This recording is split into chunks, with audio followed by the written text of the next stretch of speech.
Muy buenas noches. Am, yo he notado que cuando un venezolano habla con un extranjero o cuando los extranjeros saben lo que está pasando en Venezuela, obviamente a través de las noticias, la primera pregunta que le hacen siempre es, ¿cómo llegaron hasta allí? ¿Cómo pasó eso?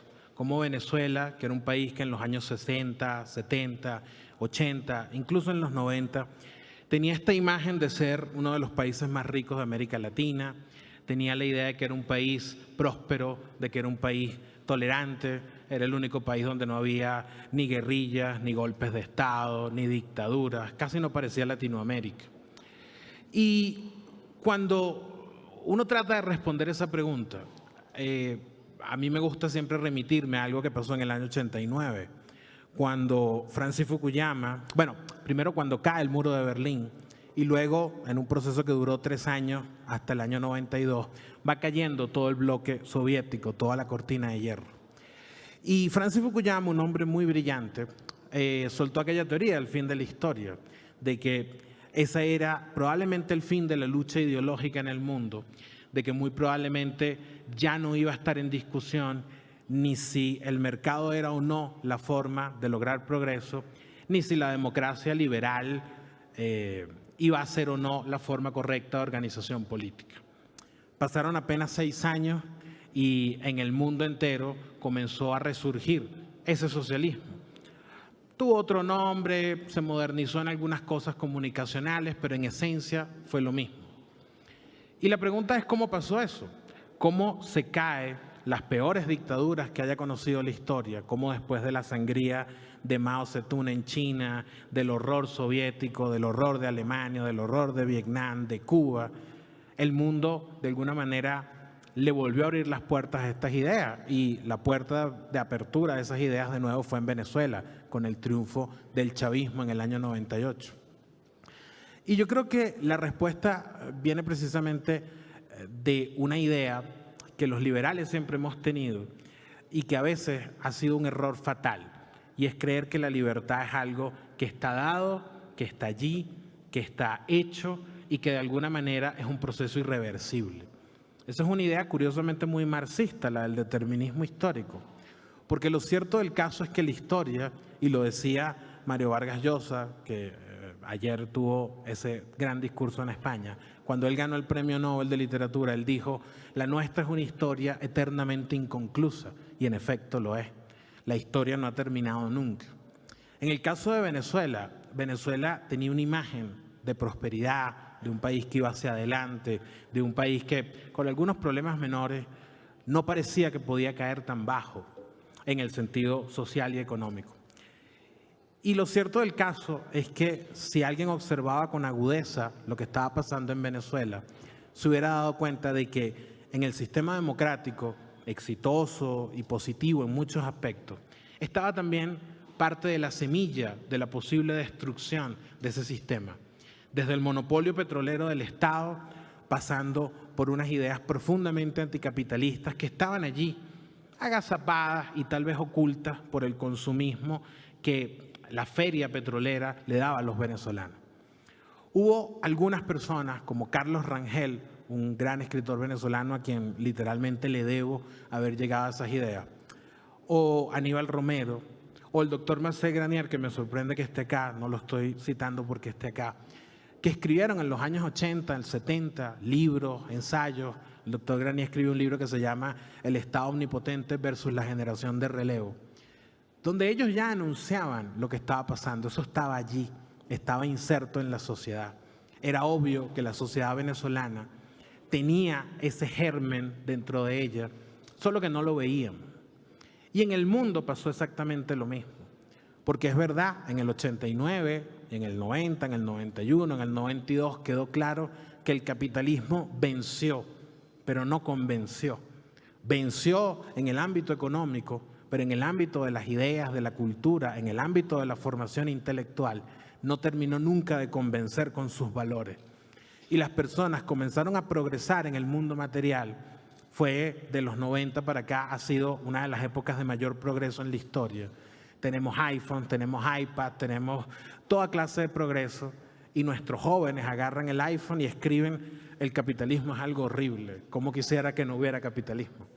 Y eso es porque las personas pueden comer gracias al capitalismo, pero no necesariamente piensan en él, porque se forman en universidades marxistas, porque la cultura está tomada por ideas profundamente anticapitalistas y en contra de la modernidad. Cuando hoy el debate en el mundo no es sobre los temas de la modernidad, sino que otra vez estamos discutiendo si debe haber fronteras abiertas o no, otra vez estamos discutiendo si el mercado es bueno o no. Y en mi país, y lo digo sin ánimos de hacer una caricatura acá, han llegado ministros a decir ante la escasez de pasta dental, de crema de lavarse los dientes, si es que lavarse los dientes no será un lujo muy burgués para las personas. ¿Cómo el mundo en pleno siglo XXI, en el que muchos, yo tenía 15 años en el año 99 y soñábamos con un siglo XXI lleno de robots, de clonación, de, no sé, la modernidad, estamos discutiendo cosas tan básicas de nuevo? Y la respuesta, pienso yo, está en el mundo de la cultura, está en el mundo de la intelectualidad. Los liberales hemos sido muy buenos en el mundo económico, pero muchas veces hemos descuidado, tal vez por cierta prepotencia, tal vez por ciertos prejuicios, el mundo de la cultura. Mi hermanito es un niño que nació en el 97, un año antes del surgimiento del chavismo. Y a él, por ejemplo, le encanta la música de Calle 13. Y él, a pesar de que vive en socialismo, de que sufre el socialismo, de que el socialismo le está costando ahorita tan siquiera empezar a estudiar la universidad, él lo dice, qué mal está el país, qué mal la estamos pasando. Y luego en la tarde lo escuchas cantando canciones que dicen que Estados Unidos es un país horrible, que el capitalismo es espantoso. Y eso pudiéramos decir, bueno, es que es joven, pero es que esa también es la situación de buena parte de la clase política venezolana. Una clase política antichavista, pero no antisocialista. Una clase política que se opone al gobierno y la principal razón para oponerse es que esto no es verdadero socialismo. El verdadero socialismo lo vamos a aplicar nosotros. Hay excepciones. Yo tengo el honor de trabajar para María Corina Machado de 20 Venezuela, que es una de esas excepciones, una excepción muy digna, como es una excepción muy digna el trabajo de CEDICE. Aquí está Rocío, que durante tantos años han estado tratando de sembrar estas ideas en Venezuela sin ser fácil, porque el nivel de estigmatización, de eso que se llama character assassination, es a veces muy grande. Y tienes que luchar contra estigmas, contra que te estén diciendo fascista cada rato. Pero esa pelea hay que darla, porque el liberalismo tiene que ir y convertir las ideas de la libertad no solo en un asunto utilitario, como creo que dice el ensayo de María Martí, sino un asunto que tiene que ver con la dignidad de los hombres, con la esencia, con el alma, con el espíritu. La vida tiene sentido si somos libres. La vida es digna si somos libres, incluso libres para equivocarnos y para hacer cosas con las que moralmente tal vez no estemos de acuerdo. Esa idea tan bonita y tan fácil de vendérsela a la gente, nos está costando hacerlo, creo que muchas veces porque hemos renunciado a las discusiones culturales. Y cuando uno viene a México, país afectado hace apenas semanas por 2 terremotos muy duros, el último creo que particularmente fuerte, uno ve este país y yo estaba caminando por una calle que queda cerca del hotel donde nos están hospedando y me impresionó. No me impresionaron los rascacielos, no me impresionaron los edificios, me impresionaron los pequeños puesticos de comida, de buhonería, de venta de revistas, de periódicos, porque así era Caracas hace apenas unos años. Y porque cuando el socialismo llega, las primeras personas a las que destruye no son los grandes capitalistas que pueden mover su dinero, que tienen inversiones en el extranjero, es a ellos, a la gente más buena y más noble de la sociedad, a la que más trabaja, a la que destruyen, a la que le impiden surgir. Y cuando yo caminaba por esa calle me dio como un déjà vu, porque recordaba lo bonito que era caminar por Sabana Grande cuando yo era niño. Yo iba con mi mamá y comprábamos unos dulces y uno hablaba con el buhonero, que es lo que aquí llaman vendedor ambulante. Y eso hoy no es posible, porque todas esas calles hoy están llenas de pobreza, de miseria, de niños que te piden comida, de niños que te piden dinero. Ya ni siquiera te aceptan los billetes, ahora te piden directamente la comida, porque ya con el billete de más alta denominación no se compra nada para comer. Y esa es una situación muy dolorosa que uno se da cuenta de ella solo cuando la vive. Cuando uno vive en un país como México, que tal vez no sea el país más liberal del mundo, pero es un país democrático con enormes libertades civiles. El socialismo es una idea simplemente cool, que está en la boca de Calle 13, en la franela del Che Guevara, en la gorrita, en algo que resulta atractivo para los jóvenes y para todos. Cuando uno ve el socialismo en la práctica y ve a la gente morir de hambre y ve a los amigos sufrir la represión, a mí me mataron una amiga de la infancia en las protestas de 2014, Adriana Urquiola. Uno lo que provoca es salir de Venezuela, pero no para huir del socialismo, sino para advertirle a todo el mundo, señores, no cometan este error. Es horrible si lo hacen, no saben lo que están haciendo. Esa franela que te parece, no sé cómo dirían aquí, chida, te parece cool. No es cool. Detrás de esa franela hay unas ideas horribles que tú mismo creo que no estás consciente de que las estás defendiendo. Y cuando uno ve lo que está pasando en España, cuando uno sabe que en México hay cierto peligro de que ciertos grupos populistas lleguen al poder, esperemos que no, uno le provoca pararse frente a esos auditorios como estoy yo ahorita frente a ustedes y hacerles esa advertencia.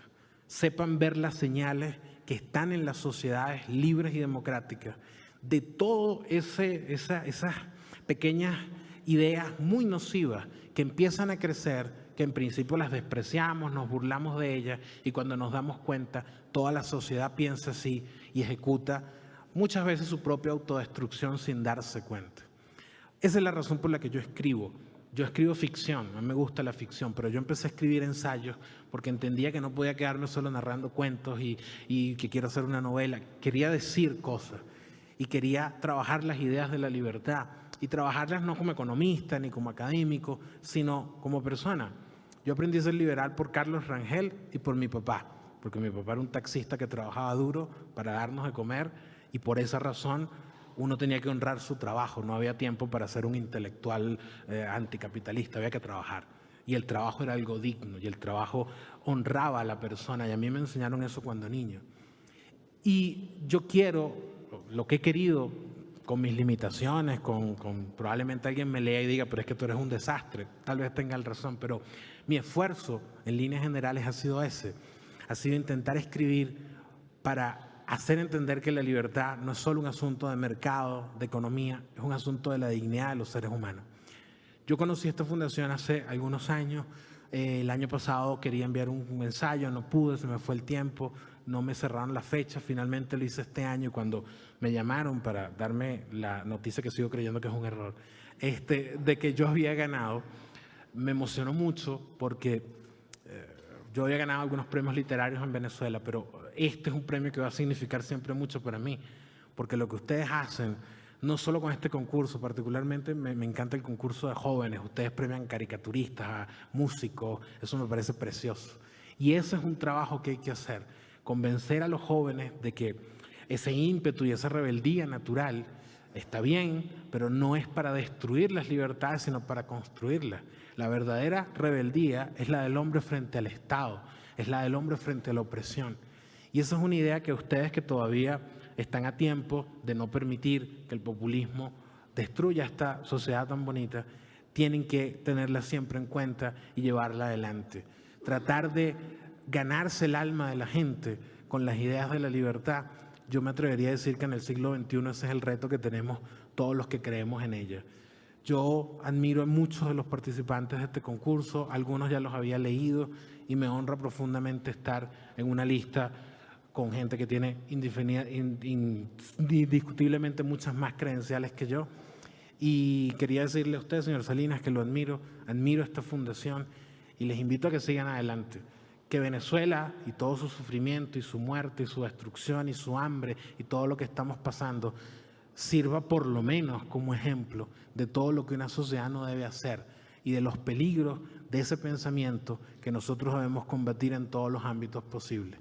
Y en tal sentido, pues yo pongo perdónenme el lugar común, mi granito de arena y seguiremos escribiendo, porque escribir para mí ha sido una forma de resistir a todo el horror. Estoy muy honrado de estar aquí. Muchísimas gracias.